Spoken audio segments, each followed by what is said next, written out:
Well,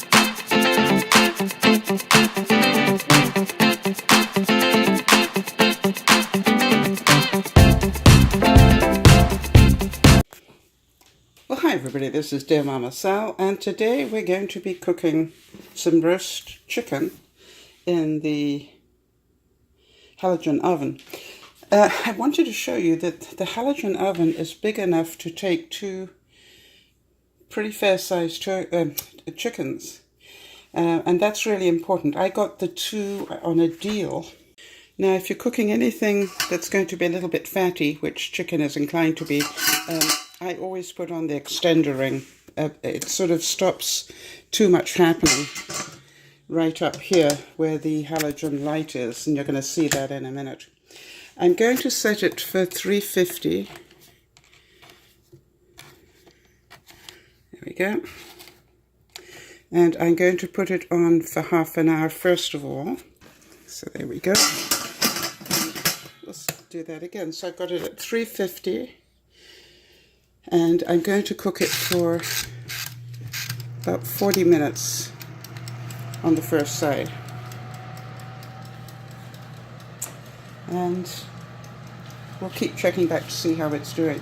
So we're just about coming up to 40 minutes, and I noticed that I made a bit of a boo-boo here, but never mind. I think I turned them both the right side up, but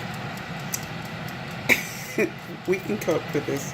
The thing that really frustrated me when I first got my halogen is I didn't have a special place, you know, one of those holders where you could put the very hot lid when you needed to, which I'm going to need to do in a second when I go to turn the chickens over.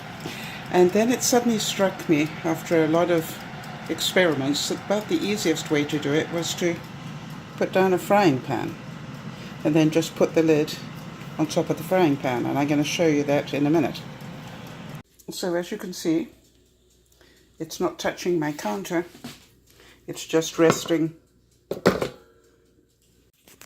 So as I accidentally put them the wrong way up to start with, I'm just going to give them probably about 30 minutes on this side, and then I will turn them over and finish them on the other side. I'll probably rip the skin that way, but never mind.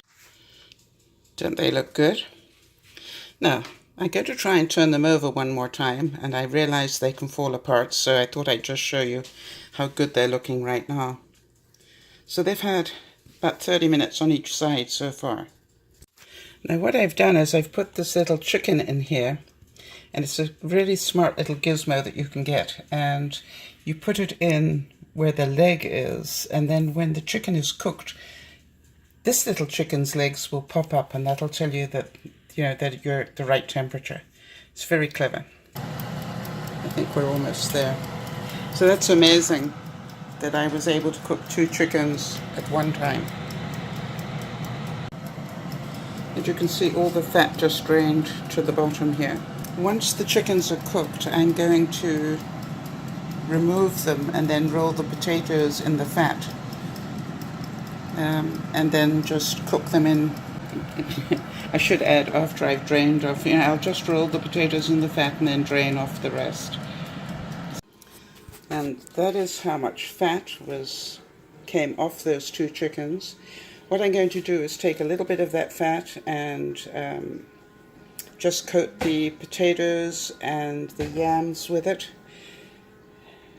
and then just pre-cook those, and I'll heat them up when I am ready to serve.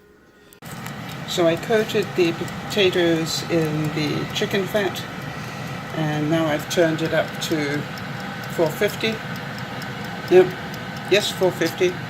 And I'm going to let them cook for 15 minutes, turn them over, cook them for another 15 minutes, and then I'll hold them until I'm ready to serve them, to heat them up when I'm ready to serve dinner. Just to explain, they'll take longer than half an hour to cook probably, but that last bit I will do when I'm ready to get everything prepared. I've just turned them over, and they're just going to finish. Actually, they're doing really well, quite speedy.